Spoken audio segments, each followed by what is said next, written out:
Alors, c'est ça. Et actuellement, ce sont 9 958 voix en faveur du oui. Donc, c'est... voici, 10 000 voix on de est quoi? différence. Oui, c'est les quartiers généraux du premier ministre Parizeau.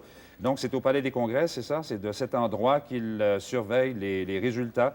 Alors, M. Parizeau et Mme Lapointe, on aperçoit le conseiller principal du premier ministre, M. Royer. Et moi, j'aperçois... C'est M. Lorrain, ça. Oui, Hein? À Camille gauche, j'ai Lorrain, l'impression. visiblement. C'est un profil que j'ai reconnu, probablement.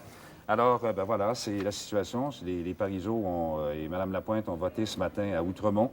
Ils avaient passé, je pense qu'ils avaient couché dans la résidence secondaire de Mme Lapointe à Saint-Hippolyte, c'est ça? C'est pas mal, M. Landry, vous ne saviez pas, vous? C'est ce qu'on appelle la communication. Alors, seulement... Il y a juste une chose que je veux mentionner quand même avant d'aller voir Raymond Saint-Pierre. La participation, pour l'instant, c'est 64 des bureaux. Ça semble très élevé. Là, c'est au-delà des 89 On frise les pas, 90 pas loin de 90 même, oui. Et puis, il y a une chose aussi, là, le nombre de voix rejetées, 47 000, presque 48 000 jusqu'à maintenant, 1,6 ça, enfin, je ne sais pas si c'est un rejet qui est normal ou quoi. Non, je pense que c'est élevé, ça semble élevé. Hein? Enfin, pas loin de 50 000 voix.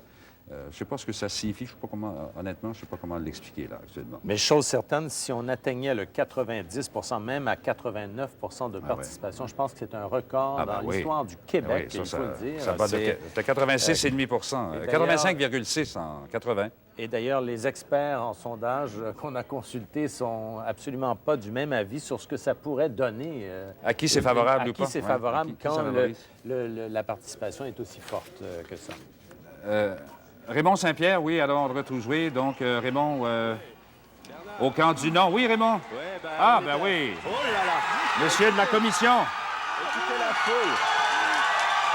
On est C'est bien, on arrive au bon moment. Oui, dites donc. Le non vient de prendre l'avance, hein, vous avez remarqué? Oui, l'avance, M. Bélanger. Oui, on arrive au bon Par moment. 6 000 voix, 6 400 voix. M. Bélanger. Qu'est-ce qui se passe dans la tête de Michel Bélanger, président du comité organisateur référendaire? Qu'est-ce qui se passe dans votre tête maintenant que le non a pris l'avance? Vous y avez rêvé? C'est la première fois que je suis aussi bien reçu à Radio-Canada depuis longtemps. Ben, c'est bien, vous avez gardé un certain sens de l'humour, M. Bélanger. Pourquoi pas dans les circonstances? Quand c'est si près que ça, il ne faut quand même pas perdre tout sens des proportions. Ouais. Mais c'est intéressant de voir ça passer au nom devant vous comme ça. Ben oui, visiblement, on l'a eu en direct ici. M. Bélanger, est-ce que c'est le pire qui pouvait arriver, ça, une marge aussi serrée comme ça pour vous? Est-ce que c'est un cauchemar, ça? C'est pas fini encore. Ouais. Soyons, nous avons été prudents depuis le début de la soirée. Moi, je suis toujours confiant, mais il faut être réaliste. Oui. Et c'est sûr que quand c'est serré comme ça, c'est pas plus facile après, c'est évident. Ça va demander beaucoup de sens de responsabilité de tous les participants. Quoi qu'arrive, moi, je suis toujours confiant. Qu'est-ce qu'on aurait pu faire? Est-ce que vous sentez maintenant, à la fin de la campagne, qu'on aurait pu faire un... Bon, le nom vient de reprendre mieux devant. Est-ce qu'on aurait pu faire un petit effort, aller un petit peu plus loin, pousser un peu plus la roue? Maintenant, est-ce que vous sentez... on est trop près de tout ça pour porter un jugement sérieux sur ce qui aurait pu ou ce qui aurait dû. Et on ne sait pas encore, effectivement, quel sera le résultat final. Alors, il faut quand même être un peu plus modeste et penser que tout ce que ça nous montre ce soir, c'est que ça va demander beaucoup de sérieux, beaucoup de responsabilité de tout le monde après. Ce ne sera pas simple. Ce ne sera pas simple, c'est évident. Oui, vous parlez d'être modeste parce que le nom avait commencé la campagne nettement en avance. Maintenant, vous vous retrouvez vraiment, on peut dire, nez à nez. Est-ce que vous aviez pensé qu'on aurait pu en venir là pendant la campagne? Moi, j'ai toujours pensé qu'on devait faire tout ce qui était honnêtement possible avec la plus grande énergie possible pour gagner. Et je pense que c'est ce qu'on a essayé de faire. Alors, je ne peux pas rajouter à ça. Monsieur Bélanger, je vous remercie beaucoup. Hey, Alors, 50-50. 50-50. Je crois que ce sera l'image de la soirée, M. Bélanger. 50-50, c'est bien. Un Mais ça serait mieux à 1265 voix. 52, 53, 54, mais après, on verra. Mais Bernard me dit que c'est 1200 combien? 65 voix en faveur du non, là, un peu plus. Enfin, là... c'est non, là, prêt. c'est Louis qui a repris. Ça va, ça oui. vient.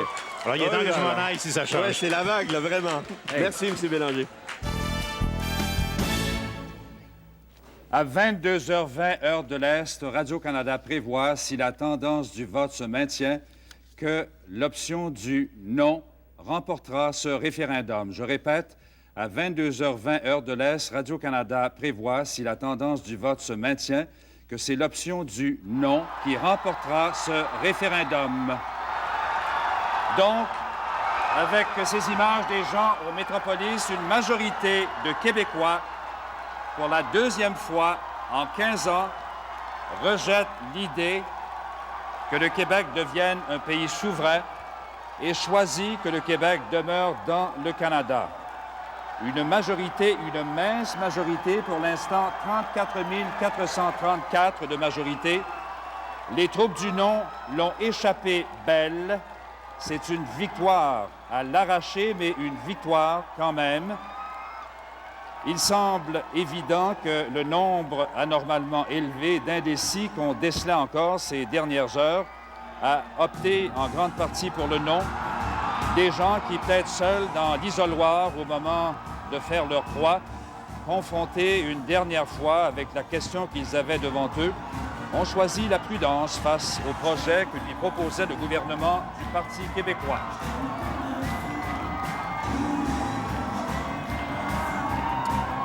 Évidemment, je pense qu'il faut comprendre ce qui se passe à la gauche de votre écran. Une très, très dure réalité pour les souverainistes dont la raison d'être, dans le cœur comme dans l'esprit, est de faire du Québec un pays et qui ont cru comme jamais dans les 2 dernières semaines que le jour était arrivé, que le référendum serait, comme on dit dans le programme, l'acte de naissance d'un Québec souverain. Je pense qu'il n'y a pas de mots pour dire leur déception, la blessure qui leur est infligée, la douleur qui est cruelle. Il reste quand même qu'avec un oui à 49,62 %, c'est un score plus qu'honorable, tout de même 9 % de plus qu'il y a 15 ans. Et la force de ce oui, c'est un message très clair, un message de changement qui est adressé au reste du Canada. C'est le message, entre autres, d'une majorité de francophones québécois qui ont dit oui à la souveraineté, partenariat. Le oui qui a eu la pôle dans une bonne partie de cette campagne, dans la mesure où il a fait revivre une cause qui semblait perdue. Plusieurs ont déjà dit que le oui avait gagné la campagne référendaire, mais leur drame à eux ce soir, on le voit et on le comprend, c'est qu'ils ont perdu la bataille.